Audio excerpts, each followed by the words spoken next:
The Invisible Genius. My name is Alex Thompson. I'm 33 years old, and until recently I thought my life had no value.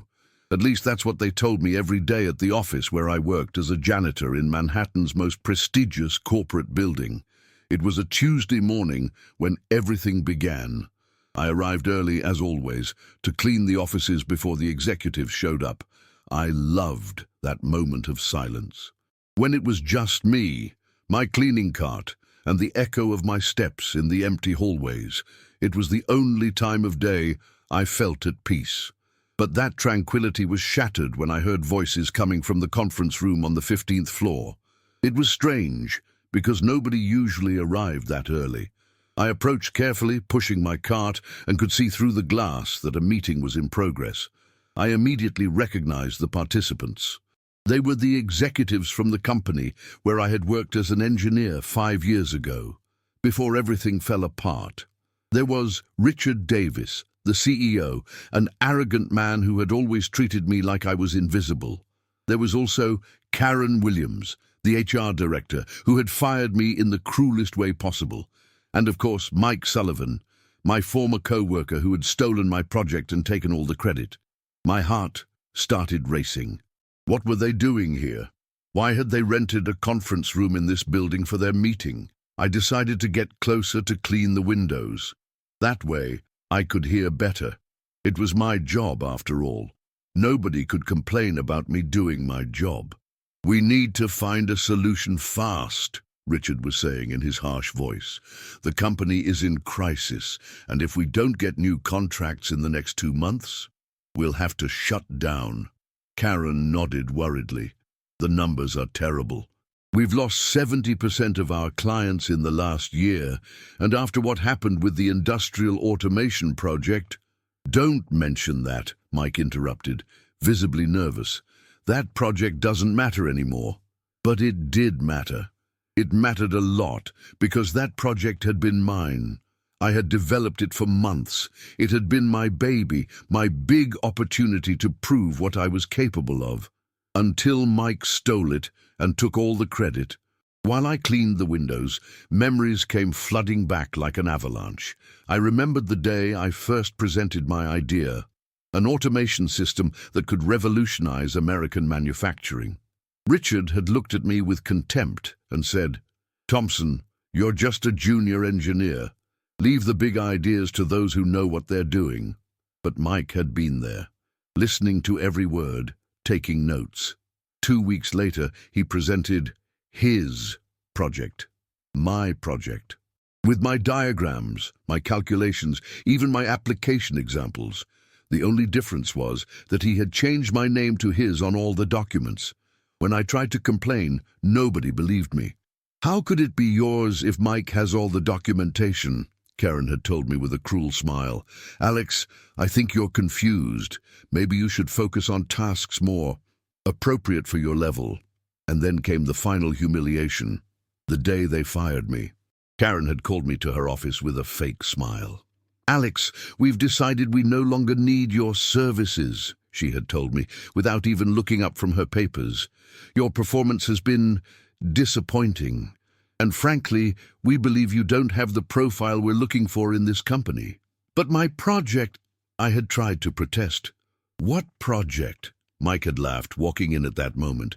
"Alex, you've never had an original idea in your life. You should stick to something more. Manual, maybe cleaning would be more appropriate for someone like you." They had all laughed. The secretary, the sales manager who had come in behind Mike, even the security guard who had come to escort me out of the building. "You're a nobody, Thompson," had been the last thing Richard said to me while I packed my things in a cardboard box. "You always were and always will be. People like you aren't made for success." Those words had echoed in my head for 5 years. 5 years working as a janitor, cleaning the floors I used to walk on in a suit and tie. 5 years being invisible, being the cleaning guy, being nobody. But while I listened to them talk about their crisis, while I watched them desperately search for a solution, something began to change inside me, because I knew something they didn't know, something that was going to change everything. The meeting continued for 2 more hours. I watched them anguish, argue, blame each other. Mike kept insisting that the project's failure wasn't his fault, that the technology was too complex. Karen talked about staff cuts. Richard pounded the table, furious about the situation. When they finished, I watched them leave the room with long faces, defeated. They didn't even look at me when they passed by. To them, I was still invisible, just the janitor cleaning the windows. But this time, their contempt didn't hurt. This time, I had something they didn't have: knowledge and patience. A lot of patience. That night I couldn't sleep. The words from the meeting repeated in my head over and over. The company is in crisis. We've lost 70% of our clients. After what happened with the industrial automation project. My project, the one Mike had stolen and completely ruined. I got up from bed and went to the small desk in the corner of my studio apartment in Queens. There, in an old shoebox, I kept all the original documents from my project. I had preserved them for 5 years, not out of nostalgia, but out of pure stubbornness. They were proof that I had once been more than a janitor. I took out the folders and spread them on the table. There were my original diagrams, my calculations, my handwritten notes. Each page had my signature, my date, my personal stamp. Documents dating 6 months before Mike invented his version of the project. But that wasn't all. During these 5 years, I had continued working on my idea. At night, after cleaning offices all day, I would sit here and perfect my system. I had improved it, optimized it, taken it to a level Mike could never have imagined. And now I understood why his version had failed so spectacularly. Mike had stolen the blueprints, but he hadn't understood the essence of the project. He had implemented only the surface, without understanding the mathematical and engineering fundamentals that supported it. It was like someone had copied a recipe without understanding the ingredients. The result had been disastrous. The system had failed multiple times, had caused millions in losses to clients, and had destroyed the company's reputation. Mike had tried to fix it for years, hiring external consultants, spending fortunes on patches and temporary solutions. But nothing worked, because the problem was in the very foundation of the system. I smiled bitterly. For 5 years, I had seen news about the failures of Mike Sullivan's technological innovation. Every article in specialized magazines that talked about system errors, every failure report, every lost client, everything confirmed what I already knew. Mike was a thief, but he wasn't an engineer. But I was. And during these 5 years of apparent invisibility, I had been preparing for this moment. I turned on my old computer and opened the files I had been developing in secret. There it was, my perfected system, version 2.0 of my original project. Not only did it work, but it was revolutionary. I had managed to reduce implementation costs by 60% and increase efficiency by 400%. It was exactly what American manufacturing companies needed to compete internationally. And it wasn't just theory. For the past 2 years, I had been secretly testing my system, using the resources of the company where I worked as a janitor. Mr. Johnson, the building manager, was an older man who had come to appreciate me. He had given me access to the facilities after hours, thinking I just wanted to use the internet to study. If he had known I was developing a system that could be worth millions. But Mr. Johnson wasn't the only one who had noticed my work. 6 months ago, I had a conversation that would change everything. I was cleaning the office on the 20th floor when I found an older man working very late. He was elegant, about 60 years old, with grey hair and an impeccable suit. He seemed important, but I didn't recognize him. "Excuse me," he had said with a slight German accent. "Could you help me with something?" "Of course, sir," I had responded, surprised that someone would ask me for help with something other than cleaning. He had shown me his computer. "This system I'm reviewing, the technical reports mention constant failures in industrial automation. Do you know anything about this topic?" It was a strange question. Why would an executive ask a janitor about industrial automation? but something in his tone made me feel like he really wanted an honest answer. "Yes, sir," I had said. "I know that system. It has fundamental flaws in the control architecture and integration problems in the communication protocols." His expression had completely changed. He had looked at me with new attention. "How do you know that?" "I'm an engineer, sir. Or I was, before working here." What followed was a 2-hour conversation about engineering, automation, and technology. The man not only understood every word I said, but he asked increasingly technical and specific questions. It was like he was evaluating me. At the end of the conversation, he had given me his business card. "Mr. Thompson," he had said, "I'd like you to send me some of your work. I have the feeling you're wasting your talent cleaning floors." The card read, "Dr. Heinrich Zimmermann, Director of Technological Investments, Zimmermann International Group." I hadn't known who he was until I researched online. Heinrich Zimmermann was one of the most important investors in North America. His group controlled companies in 15 countries and had an estimated value of $5 billion. And for some reason, he had become interested in me. I had sent him my perfected project. 2 weeks later, I received a call that would change my life forever. "Mr. Thompson," he had said in his calm voice, "your work is extraordinary. More than extraordinary. It's exactly what we've been looking for to expand our operations in the United States. Thank you, Mr. Zimmermann.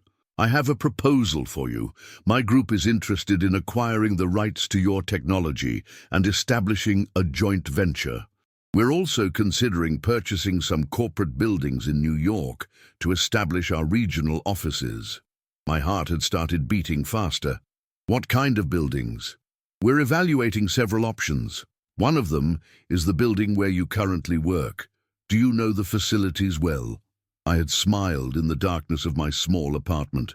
"Very well, sir. I know every corner of that building." "Perfect. I think you and I are going to do great things together, Alex."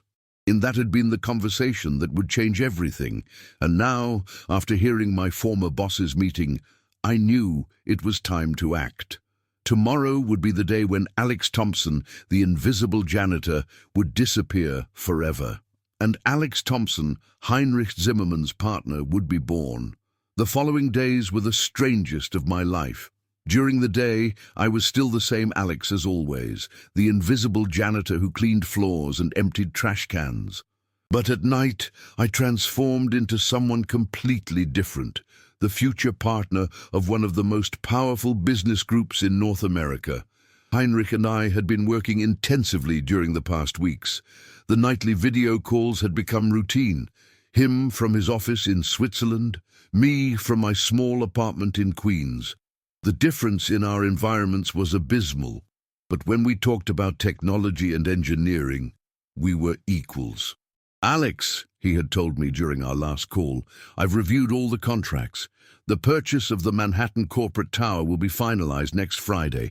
Officially, you'll be the Director of Technological Development of Zimmermann USA, with an initial salary of $70,000 monthly, plus profit sharing. $70,000. More than I had earned in my entire life as a janitor. But what excited me most wasn't the money. It was the opportunity to prove that Richard Davis had been wrong. I wasn't a nobody. I never had been. During that week, I observed my former bosses like a hawk observes its prey. They returned to the building 3 more times for emergency meetings. Each time I saw them more desperate, more defeated. Richard had aged 10 years in those days. Karen seemed to have lost weight from stress. And Mike had deep, dark circles and a nervous tick in his left eye. In their last meeting, I heard them talk about declaring bankruptcy. "There's no other option," Richard was saying with a broken voice. "We've exhausted all possibilities. The banks don't want to lend us more money. Clients have lost all confidence in us." I watched them argue for hours, blaming each other for a crisis they had created themselves with their arrogance and lack of vision. Meanwhile, I silently cleaned around them, invisible as always, but not for much longer. Thursday night, Heinrich called me with the final news. "Everything is ready, Alex. Tomorrow at 2 p.m. the building purchase deed will be signed. At 3 p.m., you and I will have a meeting with representatives from 3 companies interested in your technology. And Alex, yes, sir, one of those companies is yours, the former one, I mean. They've desperately requested a meeting to see if we can help them with their automation problems. Apparently, they're on the verge of bankruptcy. I felt a mix of emotions, satisfaction, nervousness, and something that could have been pity. But the pity lasted only a second. I remembered all the humiliations, all the times they had treated me like trash, all the nights I had cried from frustration and rage. Are they coming personally? Yes, Richard Davis, Karen Williams, and Mike Sullivan. They're going to come begging for help to the same building where they despised a man who could have been their salvation. That night I didn't sleep at all. I stayed awake planning every detail of what I was going to say, how I was going to act. I had waited 5 years for this moment. I couldn't ruin it. Friday I arrived at work as always, at 6 in the morning. But this time I brought a small suitcase with my best suit, the same one I had worn to my job interview 5 years ago. I hid it in the storage room on the 5th floor. During the morning, I worked normally. I cleaned the hallways, emptied the trash cans, polished the floors, but every movement was a silent goodbye. This would be the last time I would do these tasks. The last time anyone would see me as the janitor. At noon, I went up to the maintenance room and changed clothes. The suit was a little tight. I had gained some weight during these years, but I looked presentable. I combed my hair carefully, tied my tie, and looked at myself in the small bathroom mirror. The transformation was incredible. I was no longer the invisible janitor. I was Alex Thompson, engineer, inventor, future director of technological development of Zimmerman, USA. At 1:30, Heinrich arrived at the building. I recognized him immediately, even though I had only seen him once in person. Tall, distinguished, with that natural presence that truly powerful men have. He brought 2 assistants and a team of lawyers. We met in the lobby. When he saw me, he smiled with pride. "Alex," he said, shaking my hand, "are you ready to change your life?" "More than ready, Mr. Zimmerman." "Perfect. In 1 hour, you'll officially be my partner, and in 2 hours, your former bosses will discover who you really are." As we went up in the elevator to the 20th floor, where the building purchase signing would take place, I thought about all the days I had gone up in this same elevator, carrying my cleaning cart. The executives ignored me, talked over me as if I didn't exist. Today, that elevator was taking me toward my future, and toward the sweetest revenge I could imagine. At exactly 2 o'clock, the Manhattan Corporate Tower purchase deed was signed. Heinrich Zimmerman was now the official owner of one of New York's most prestigious buildings, and I was officially the Director of Technological Development of Zimmerman, USA. The transformation was immediate and surreal. The same building employees who had seen me clean floors for 5 years now treated me with a deference I had never experienced. Mr. Johnson, the manager, was completely confused when Heinrich introduced me as his partner. "Alex?" he had asked, with eyes like saucers. "The Alex who works in cleaning?" "The same one," I had responded with a smile, "but I think we'll need to hire a new janitor." During the next hour, Heinrich and I settled into the conference room on the 20th floor. The same room where I had heard my former bosses lament their crisis. The irony was perfect. At 3:15, they arrived. I saw them get out of the elevator from the conference room window. Richard walked ahead, trying to maintain his usual authoritative posture, but he looked defeated. Karen came behind, nervously reviewing some papers, and Mike closed the group, with that same expression of arrogance I remembered so well, although now it had a touch of desperation. They went to the 20th floor reception, where the secretary received them with professional courtesy. "Good afternoon.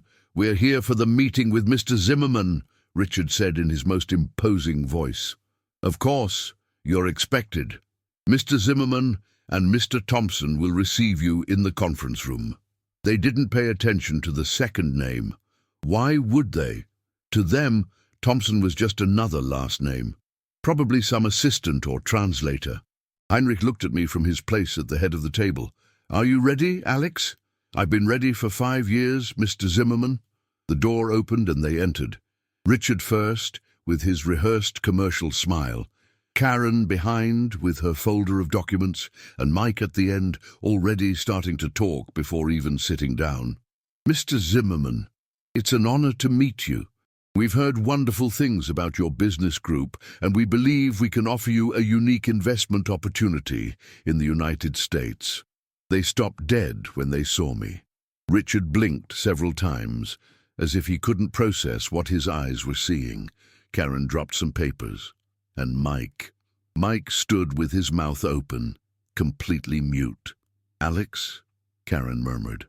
What are you doing here?" I stood up slowly from my chair, enjoying every second of their confusion. "Good afternoon, Richard, Karen, Mike." My voice sounded calm, controlled. "Please take a seat. We have a lot to talk about." Wait, Mike said, recovering his voice. "What's happening here?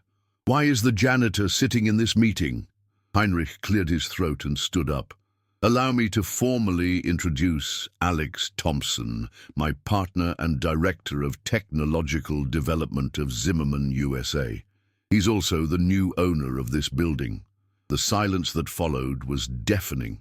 I watched them process the information, their faces going through different stages of shock, disbelief, and horror. "That's impossible," Richard murmured. He was the janitor." I completed the sentence. "Yes, indeed. For 5 years I cleaned the floors of this building, the same floors you walked on, completely ignoring me." Karen collapsed into a chair, pale as paper. "I don't understand. How is it possible that a nobody like me could be associated with the Zimmerman Group?" The smile on my face was genuine now. "It's a long story, but before I tell you, I'd like you to remember something. Do you remember the industrial automation project I developed 6 years ago?" Mike stiffened. "That project was mine. It was mine." My voice resonated in the room with a force that made them step back. "It was my project, Mike.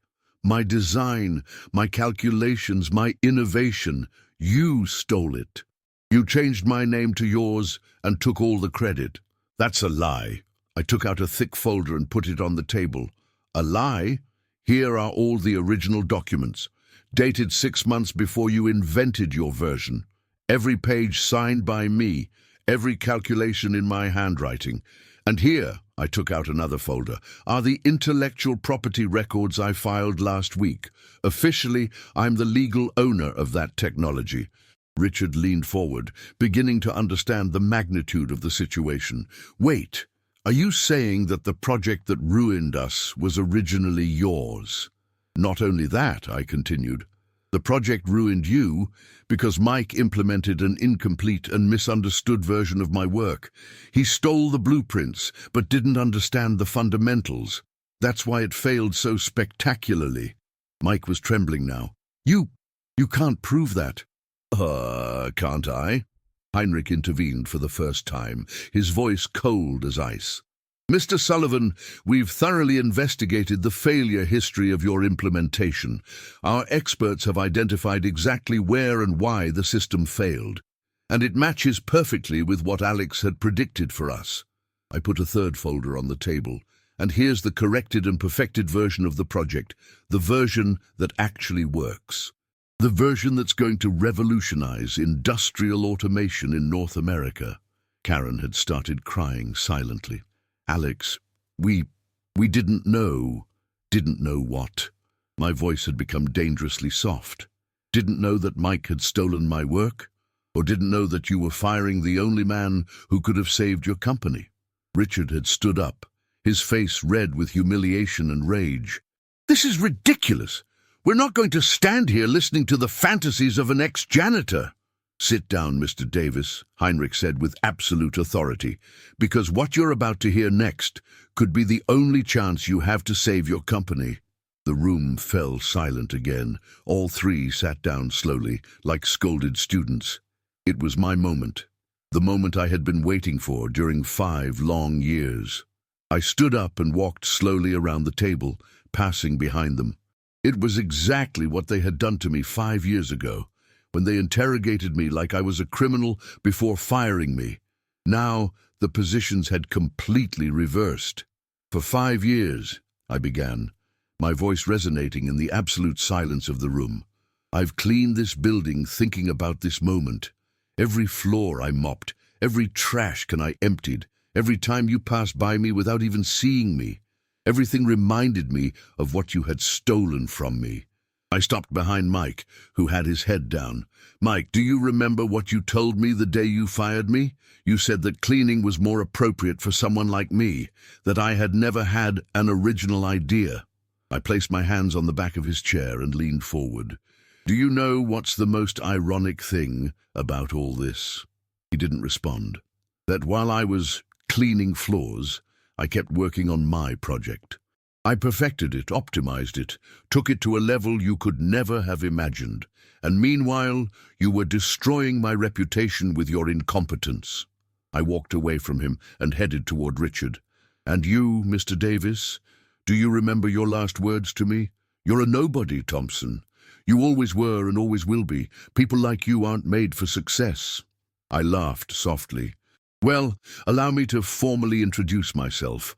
I'm Alex Thompson, Director of Technological Development of Zimmerman, USA, owner of the most advanced industrial automation patent in North America, and as of 1 hour ago, your new landlord. Richard's face completely fell apart. Landlord. Exactly. This building is mine now, and I understand that you've been renting the conference room for your crisis meetings because you can no longer afford to maintain your own office. Heinrich intervened with perfect timing. In fact, we have a complete report on your company's financial situation. You owe 3 months of office rent, have debts of $12 million with suppliers, and 2 multi-million-dollar lawsuits from clients who lost money due to the system failures you implemented. Karen finally spoke, her voice barely a whisper. Alex, please, we need help. If you really have the solution to the system problems. Now you need my help? I interrupted her. The same help you rejected 5 years ago, the help from the nobody who had no original ideas? I turned to Heinrich. Mr. Zimmerman, I think it's time to show them our consultant's report. Heinrich nodded and opened his laptop. He connected it to the room's projector, and a professional presentation appeared on the screen. Gentlemen, we've thoroughly analyzed the industrial automation market in the United States and North America. As you can see in this graph, your company has lost 73% of its market value in the last 3 years due to constant system failures. The next slide showed a list of their lost clients. Companies that trusted you and now face multi-million-dollar losses. Some have even had to close operations due to the damage caused by your defective system. Mike was visibly trembling now. That wasn't my fault. The technology was too complex. Complex? I laughed genuinely. Mike, the problem wasn't complexity. The problem was that you never understood what you had stolen. You implemented my design like it was an IKEA manual, without understanding the fundamental principles behind each component. Heinrich switched to the next slide. Now let me show you what the system can really do when it's implemented correctly. The screen filled with impressive graphs. 60% cost reduction, 400% efficiency increase, 0 operational failures, implementation time reduced by half. These are the results from tests we've conducted with Alex's perfected version of the system. We have 3 manufacturing companies waiting to implement it, and profit projections exceeding $60 million in the first year. The silence was so profound, you could hear their labored breathing. Richard finally spoke, his voice broken.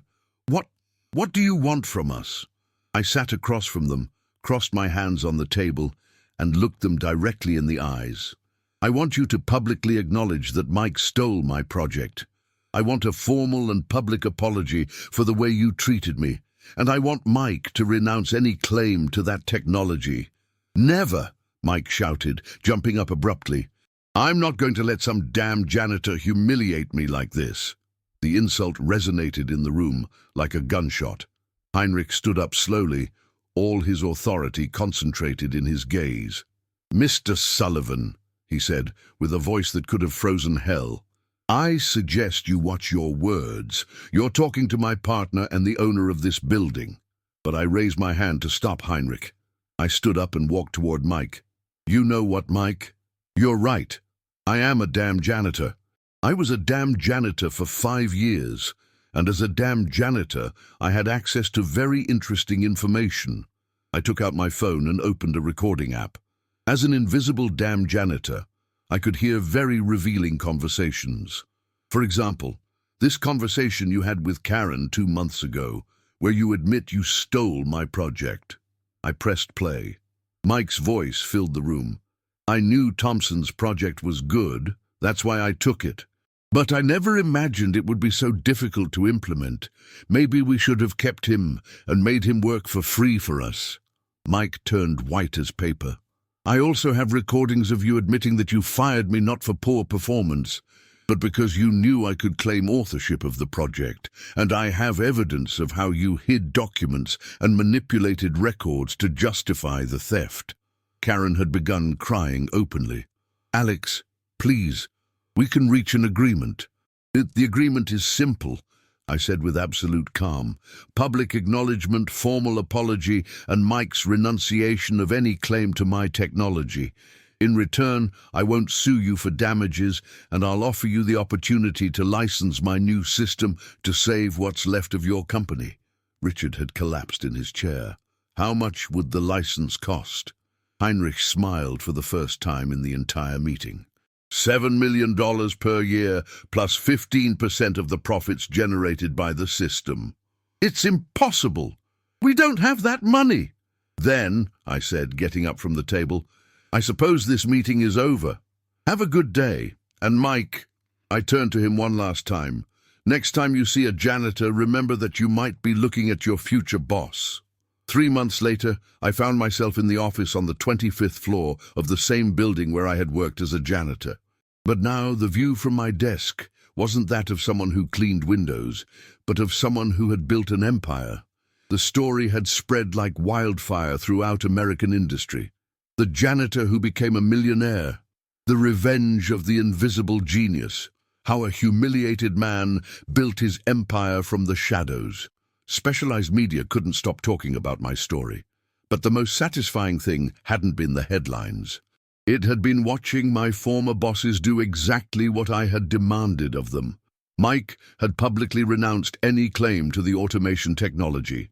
In a press conference he himself had called, he admitted to having borrowed ideas from a former colleague and apologized for errors in implementation. His career was over. No major company in America would hire him after that. Karen had sent a formal apology letter that was published in the country's main engineering magazines. In it, she acknowledged that my dismissal had been a hasty decision based on professional prejudices, and that it had been the biggest mistake of her career. And Richard had done something I never thought I'd see. He had come personally to my office, taken off his hat, and asked for my forgiveness in front of my entire team. "Alex," he had told me with tears in his eyes, "I was an arrogant idiot who couldn't recognize talent when I had it right in front of me. You were the best engineer we had, and my pride prevented me from seeing it." His company had closed 2 weeks later, but I had offered him work as a junior consultant at Zimmerman USA, not out of kindness, but because I wanted him to remember every day who was really the boss now. The perfected automation system had been a resounding success. The 3 companies that had implemented it reported results that exceeded all projections. Demand had spread throughout North America, and Heinrich and I were negotiating contracts in Canada and throughout the United States. My personal wealth had grown from 0 to $3 million in 3 months. But the most important thing was that I finally felt complete. I was no longer the invisible man who cleaned floors while others reaped the fruits of his work. That Tuesday morning, exactly 3 months after the meeting that changed my life, I was reviewing financial reports when my assistant told me I had an unexpected visitor. Mr. Thompson, there's a young man in reception who says he worked in building maintenance. He says you know him. It was Marcus, a 25-year-old, who had worked with me during the last year. Smart, hard-working, but resigned to his fate as I had once been. "Marcus," I said when he entered my office, "what brings you here?"